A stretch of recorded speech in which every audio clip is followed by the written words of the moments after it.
മറ്റാർക്കെങ്കിലും എന്തെങ്കിലും പറയാനുണ്ടെങ്കിലോ ചോദിക്കാനുണ്ടെങ്കിലോ നമ്മളുടെ അഭിപ്രായങ്ങളോട്, നമ്മൾ പറഞ്ഞതിനോട് എന്തെങ്കിലും എതിരഭിപ്രായങ്ങൾ ഉണ്ടെങ്കിലോ വരാം കേട്ടോ.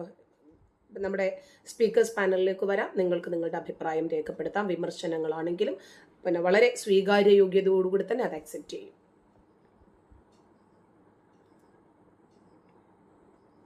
പാലക്കാട് ഒരു ജിമ്മ് തുടങ്ങിയത് ടീച്ചർ അറിഞ്ഞില്ലേ? പാലക്കാട് പ്രത്യേകം ഔറത്ത് മറച്ചിട്ടുള്ള ജിമ്മ്.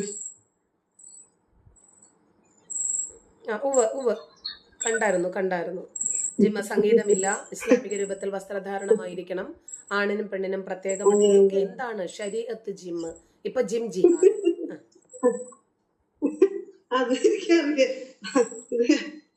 അല്ല, ഇത് ജിമ്മ.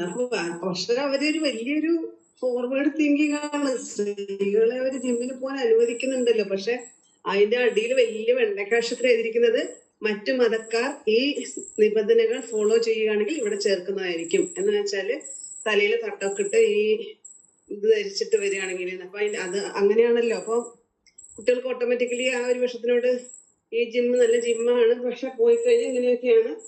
അപ്പൊ പറഞ്ഞിടാൻ വരെ പ്രശ്നമില്ലല്ലോ. അത് അങ്ങനെ ഒരു ജിഹാദ് ഉദ്ദേശിച്ചിട്ടാണെന്ന് ഒരു സംശയം. അടിയിൽ ഇങ്ങനെ ഏറ്റവും ഇതൊക്കെ അനുസരിക്കുകയാണെങ്കിൽ മറ്റു മതക്കാർക്കും ഇവിടെ കേറാം എന്നുകൂടെ പറയുന്നുണ്ട്. എന്തായാലും കൊള്ളാം. എന്തായാലും അവര് ജിമ്മിനെങ്കിലും പോവാൻ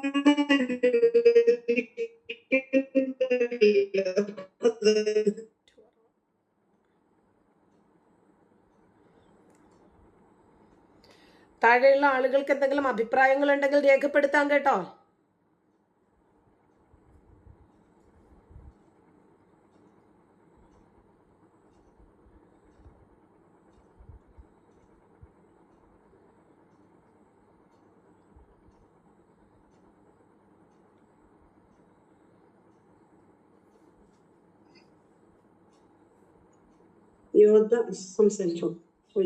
ടീച്ചർ കേൾക്കാവോ?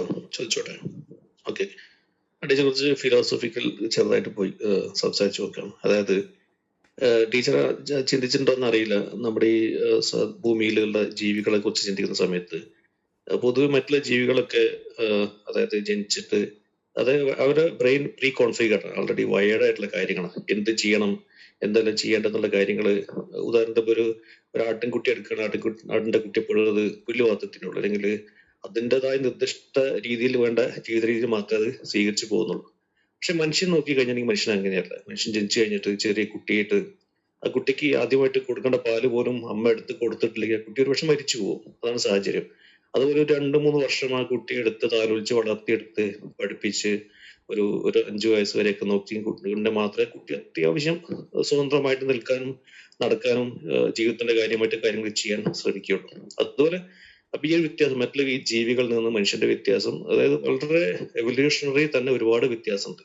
കാരണം മനുഷ്യന് ഒരുപാട് പാരന്റിങ് അല്ലെങ്കിൽ പാരന്റിങ് ആവശ്യമാണ്, അങ്ങനത്തെ കാര്യങ്ങളൊക്കെ ഉണ്ട്.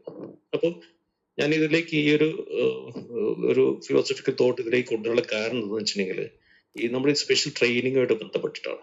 നമ്മുടെ പിള്ളേരെ നമ്മൾ പൊതുവെ മൊറാലിറ്റി പഠിപ്പിക്കാൻ വേണ്ടിയിട്ട് നമ്മൾ ഈ പഞ്ചതന്ത്രം കഥകൾ പഠിപ്പിക്കും, അതുപോലെ 1001 രാവുകൾ എന്നൊക്കെ പഠിപ്പിക്കും. അതുപോലെ തന്നെ നമുക്കൊരു ഐഡിയൽ ക്യാരക്ടർ കുട്ടികൾ ചോദിക്കും, എന്റെ ഐഡിയൽ ക്യാരക്ടർ ആരാണ്? APJ അബ്ദുൽ കലാം ആണോ, ഇനിയിപ്പോ ഇലോൺ മസ്ക് ആണോ, അതിനിപ്പോ ഈ ബിൽ ഗേറ്റ്സ് ആണോ? ഭാവി എന്തായിരിക്കണം എന്നൊരു ആ മനുഷ്യന്റെ മനസ്സിൽ ഒരു സെറ്റിംഗ് നമ്മൾ വെച്ചിരിക്കും.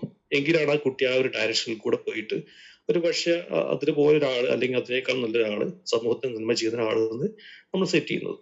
അപ്പൊ ഞാൻ പറഞ്ഞ കാര്യങ്ങൾ പഞ്ചതന്ത്രം കഥകള് പഠിപ്പിക്കുന്നതിൽ കൂടെ മൊറാലിറ്റി സെറ്റ് ചെയ്യുന്നുണ്ട്. അതുപോലെ തന്നെ ഒരു ഐഡിയൽ ക്യാരക്ടർ ജീവിതത്തിൽ എന്തായി തീരണം എന്നതിനെ കുറിച്ച് ഒരു ഐഡിയൽ ക്യാരക്ടർ നമ്മൾ സെറ്റ് ചെയ്ത് കൊടുത്തിട്ടാണ് നമ്മൾ പൊതുവെ ഇത് നാച്ചുറലി ഒരു പക്ഷേ വിദ്യാഭ്യാസമുള്ള പാരന്റ്സ് ഒക്കെ ആണെങ്കിൽ നമ്മൾ ഇത്രയും കാര്യങ്ങൾ പറഞ്ഞു കൊടുക്കും. ഇനി അതല്ല എന്നുണ്ടെങ്കിൽ നാച്ചുറലി അവർ തന്നെ സ്കൂളിൽ കൂടി മറ്റുള്ളവർ കൂടി അറിഞ്ഞുകൊണ്ട് വന്നിരിക്കുന്നത്. അപ്പൊ ഈ ഒരു ഇത്രയും കാര്യങ്ങൾ പഠിപ്പിച്ചാണ് നമ്മൾ സമൂഹത്തെ കൊണ്ടു നടക്കുന്നത്.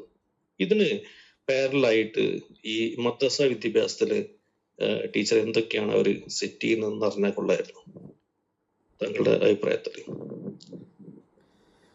അതിപ്പോൾ താങ്കൾ പറഞ്ഞില്ലേ, വിദ്യാഭ്യാസമുള്ള പേരൻസ് കുട്ടികൾക്ക് മോഡൽ പേഴ്സണാലിറ്റി എന്താണ്, എന്തുകൊണ്ടാണ് അവരെ ഇംപ്ലിമെൻ്റ് ചെയ്യുന്നത് എന്ന് പറഞ്ഞു കൊടുക്കുന്നത്. എൻ്റെ മക്കളൊക്കെ മൂത്ത ആൾ സ്റ്റീഫൻ ഹോക്കിങ്സിനെ ഫോളോ ചെയ്യുന്ന ആളാണ്. അദ്ദേഹത്തിൽ നിന്നും വളരെ നല്ല മൂല്യബോധമുള്ള ഗുണങ്ങൾ എടുക്കുന്ന ആളാണ്. മോളാണെങ്കിൽ APJ അബ്ദുൽ കലാമിൻ്റെ ആളാണ്. പക്ഷേ ഞങ്ങൾക്കൊക്കെ പറഞ്ഞു തന്നിട്ടുള്ളത് മുഹമ്മദ് നബിയാണ് നമ്മുടെ മോഡൽ പേഴ്സൺ എന്നാണ്. നമ്മൾ ഏറ്റവും ലോകത്ത് പേടിക്കേണ്ടത് അള്ളാഹുവിനെയാണെന്നും സ്നേഹിക്കേണ്ടത് പ്രവാചകനെയാണെന്നുമാണ് നമുക്ക് മനസ്സിലാക്കി തരുന്നത്. അതായത് നമുക്ക് ഈ പഠനം കിട്ടുന്നത് മദ്രസകളിൽ നിന്നാണ് ആദ്യമായിട്ട്. അല്ലാതെ നമ്മൾ ഈ പറയുന്നത് പോലെ നമ്മുടെ മുസ്ലിം വീടുകളിൽ നിന്നൊന്നും ഇത്തരം അധ്യാപനങ്ങളൊന്നും കിട്ടത്തില്ല. മുമ്പൊരിക്കൽ നമ്മുടെ കാനത്തിൽ ജമീല, അവർ ജനപ്രതിനിധിയായിരുന്നു, അവർ കഴിഞ്ഞ വർഷം മരിച്ചുപോയി. അപ്പോൾ അവർ ഞങ്ങളുടെ MP ആയിരുന്നു, MPയോ MLA എങ്ങാണ്ടായിരുന്നു.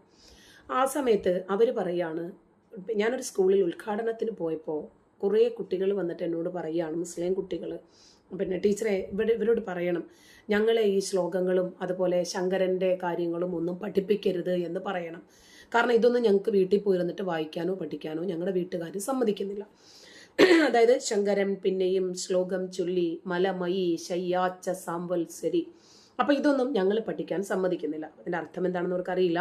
അതായത് സംവത്സരങ്ങളോളം എൻ്റെ മലവും മൂത്രവും ഒക്കെ ശയ്യയാക്കിയിരുന്ന ആളാണ് എൻ്റെ അമ്മ എന്ന് പറയുമ്പോൾ ആ അമ്മയുടെ മഹത്വം എത്രമാത്രം ആ ചെറിയ കുട്ടിയില, ആ ഫ്രഷ് ബ്രെയിൻ ഒന്ന് പാകമാകുന്ന സമയത്ത് തന്നെ അവൻ്റെ ബ്രെയിനിലേക്ക് ഇൻബിൽറ്റ് ചെയ്യപ്പെടുന്ന ഒരാശയമാണിത്.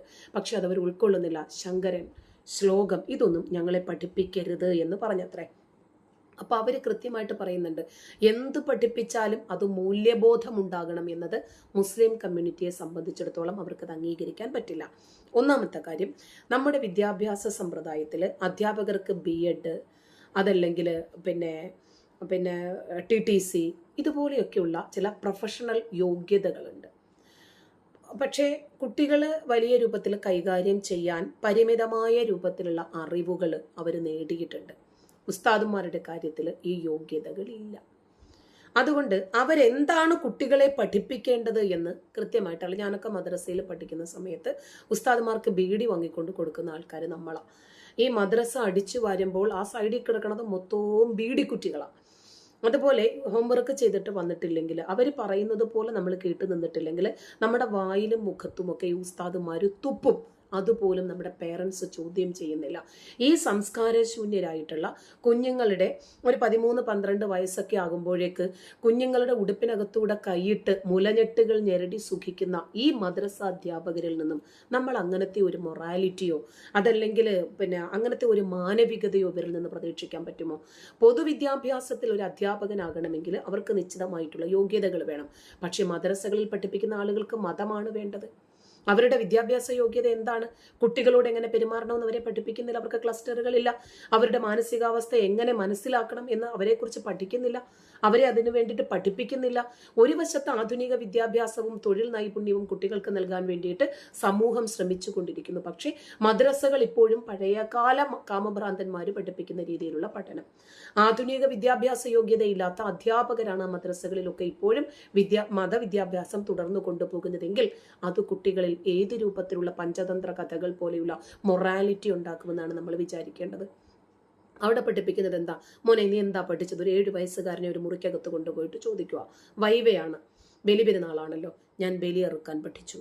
ഉടനെ കുറച്ച് നിഷ്കളങ്കതയോടുകൂടി നമ്മുടെ മുഖത്ത് നോക്കി ചിരിക്കുന്ന കുറച്ച് മുയലുകളെ കൊണ്ടുവിട്ടിട്ട് എങ്ങനെയാണെന്നൊന്ന് ഇപ്പോൾ കാണിച്ചു കൊടുക്കാൻ പഠിപ്പിക്കുവാണ്. അപ്പോൾ ആ ചെറിയ കുഞ്ഞ് ചോര കണ്ട് അറപ്പ് തീരുവാണ്. ചെറിയ കുഞ്ഞുങ്ങൾക്ക് തോക്ക് കയ്യിൽ വെച്ച് കൊടുക്കുന്നു. മൃഗങ്ങളെ അറുക്കുന്നിടത്ത് കുഞ്ഞുങ്ങളെ കൊണ്ടുപോയി നിർത്തുന്നു. അപ്പോൾ ഇതൊക്കെ എതിർക്കണമെന്നാണ് നമ്മൾ പറയുന്നത്. ഇങ്ങനെയാകുമ്പോൾ കുട്ടികളുടെ മാനസിക നില എന്താണ്? ഒരു സാഡിസം പോലെ ഉള്ള ഒരു അവസ്ഥയിലേക്കാണ് കുട്ടികൾ മാറുന്നത്, അന്യദുഃഖത്തിൽ കരുണയില്ലാത്ത രൂപത്തിൽ.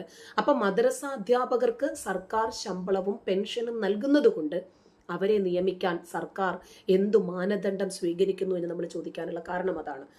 ഇങ്ങനെയുള്ള വിവരദോഷികളായിട്ടുള്ള ആളുകളാണോ കുട്ടികളെ പഠിപ്പിക്കേണ്ടത്? തന്നെയുമല്ല, സ്കൂളിൽ വിടുന്നതിന് മുമ്പ് 3-3.5 വയസ്സ് മുതലേ മദ്രസകളിലേക്കാണ് ആദ്യമായിട്ട് മുസ്ലിം കുഞ്ഞുങ്ങളെ പറഞ്ഞു വിടുന്നത്. അപ്പൊ വെറും മതവിദ്യാഭ്യാസം മാത്രമുള്ള ഒരാളെ കുട്ടികളുടെ സുരക്ഷാ ചുമതലകളും ആ ഫ്രഷ് ബ്രെയിനുകളിലേക്ക്, വെള്ള പേപ്പർ പോലെ ശുദ്ധമായിട്ടുള്ള പ്രതലത്തിലേക്ക് ഇത്തരം കാമഭ്രാന്തുകൾ ഏൽപ്പിക്കുന്ന ആഘാതം വളരെ വലുതായിരിക്കും എന്നിവർ മനസ്സിലാക്കണം. കുട്ടികളുടെ ശരീരഭാഷയും അവരുടെ പെരുമാറ്റത്തിലെ മാറ്റങ്ങളും തിരിച്ചറിയാനുള്ള മാനസിക പരിശീലനം ഈ ഉസ്താദുമാർക്ക് ലഭിച്ചിട്ടുണ്ടോ? അത് ലഭിക്കാത്തത് കൊണ്ടാണ് പല പീഡനങ്ങളും പലയിടത്തും ഒതുക്കപ്പെടുന്നത്. ഒരു അമ്മ, ഒരു 10-28 വയസ്സുണ്ടാകും ആ പെണ്ണിന്. ആ പെണ്ണ് തൻ്റെ LKG പഠിക്കുന്ന കുഞ്ഞിനെ മടിയിലിരുത്തിയിട്ട് പഠിപ്പിക്കുവാണ്, നീ വളർന്നാൽ ഇന്ത്യക്ക് വേണ്ടിയിട്ട് എന്ത് ചെയ്യും? ആ കുഞ്ഞ് പറയുക, ഞാൻ നരേന്ദ്രമോദിയെ കൊന്ന് ഇന്ത്യയെ രക്ഷിക്കും. ആ സ്ത്രീ അത് വീഡിയോയിൽ പകർത്തുന്നു, അത് പബ്ലിഷ് ചെയ്യുന്നു. 2 ദിവസം കൊണ്ട് അത് 2 മില്യൺ കടക്കുന്നു. ആ വീഡിയോ വൈറലാകുന്നു. ആ സ്ത്രീയെ ആദരിക്കാൻ മുസ്ലിം സമൂഹം മത്സരിക്കുന്നു. ആ കുഞ്ഞിൻ്റെ ആ ഒരു അതിൻ്റെ ഒരു കാര്യപ്രാപ്തിയെ ഇവർ ആദരിക്കുന്നു. അമ്മ പറഞ്ഞു കൊടുത്തതല്ലേ ആ കുഞ്ഞ് പറഞ്ഞത്? ആ കുഞ്ഞിന് എന്ത് നരേന്ദ്രമോദി, എന്ത് മുസ്ലിം സമുദായം, എന്ത് കൊല? അപ്പോൾ ഈ ഉസ്താദുമാര് മാത്രമല്ല, ഇതുപോലത്തെ മാനസികാവസ്ഥയിലുള്ള മാതാപിതാക്കളും വലിയ ഒരളവ് വരെ സമൂഹത്തിന് ദോഷമാണെന്നാണ് ഞാൻ പറഞ്ഞു വരുന്നത്. അപ്പം നമ്മുടെ കുട്ടികളെ പഠിപ്പിക്കാൻ വരുന്ന ആളുകൾക്ക് മതപരമായിട്ടുള്ള അറിവ് മാത്രം പോരാ, അവർക്ക് ആധുനിക വിദ്യാഭ്യാസത്തെക്കുറിച്ച്, കുട്ടികളുടെ സുരക്ഷയെക്കുറിച്ചിട്ടുള്ള അവബോധം ഉണ്ടായിരിക്കണം എന്നതിലുപരിയായിട്ട് മാതാപിതാക്കൾക്കും കൃത്യമായിട്ടുള്ള ഒരു ട്രെയിനിങ് കൊടുക്കണം. യോഗ്യതയില്ലാത്ത ആളുകളെ പഠിപ്പിക്കാൻ ഏൽപ്പിക്കുന്നത് പോലെ തന്നെയാണ് ഈ മതം തലയ്ക്കകത്ത് നിറഞ്ഞിരിക്കുന്ന മാതാപിതാക്കളുടെ മക്കളും. ഇപ്പോൾ ഒരു കുട്ടി ബലിയെറുക്കാൻ തൻ്റെ സുഹൃത്തിനെ കൊണ്ടുപോകുമ്പോൾ അവൻ്റെ കൂടെയുള്ള 6 കുട്ടികളും ഒരേ മനസ്സോടുകൂടി ഒരുമിച്ച് നിൽക്കുന്നു. തൻ്റെ കാഫിറായിട്ടുള്ള ഒരേ ഒരു സുഹൃത്തിനെ ബലി കൊടുക്കാൻ തയ്യാറാകുന്നു. ഒരാൾ പോലും അതിനെ എതിർക്കുന്നില്ല. അപ്പോൾ ഇതുകൊണ്ടാണ് നമ്മൾ പറയുന്നത്, കുട്ടികളുടെ മൈൻഡ് സെറ്റ് ഈ രൂപത്തിലാക്കി മാറ്റുന്നതിൽ വലിയ ഒരളവ് വരെ മദ്രസകൾക്കും ഈ മതപഠനങ്ങൾക്കും അവരുടെ ജീവിത കുടുംബ പശ്ചാത്തലങ്ങൾക്കും വലിയ രൂപത്തിൽ പങ്കുണ്ട് എന്ന് പറയാൻ കാരണം അതാണ്. അവിടെ മൊറാലിറ്റി എന്ന ഒന്നില്ല. നമുക്ക് തൻ്റെ സഹപാഠിയെ, തൻ്റെ അടുത്തിരിക്കുന്ന ബെഞ്ചിലെ കുട്ടിയെ എങ്ങനെ മതം മാറ്റണം എന്നാണ് നിച്ച് ഓഫ് ട്രൂത്തിൻ്റെ കീഴിലുള്ള MM അക്ബറിൻ്റെ സ്കൂളിൽ പഠിപ്പിച്ചത്, പീസ് സ്കൂള്. എന്ത് ചെയ്യണം? 1, അവൻ്റെ പേര് മാറ്റണം. 2, അവൻ ഷഹാദ പറയണം. 3, അവൻ ഹലാൽ ഫുഡ് കഴിക്കണം. 4, അവൻ്റെ കഴുത്തിൽ നിന്നും കൊന്തയും നൂലുമൊക്കെ അഴിച്ചു വെച്ചിട്ട് നെറ്റിയിൽ പൊട്ടുണ്ടെങ്കിൽ അത് മായ്ക്കണം. 5, അമുസ്ലിങ്ങളായിട്ടുള്ള മാതാപിതാക്കളിൽ നിന്നും ഓടി രക്ഷപ്പെടണം. അപ്പോൾ ഇത് വലിയ രൂപത്തിൽ ഞങ്ങൾ വിവാദമാക്കി, പാഠപുസ്തകം നിരോധിക്കണമെന്ന് പറഞ്ഞ് പ്രശ്നമുണ്ടാക്കി.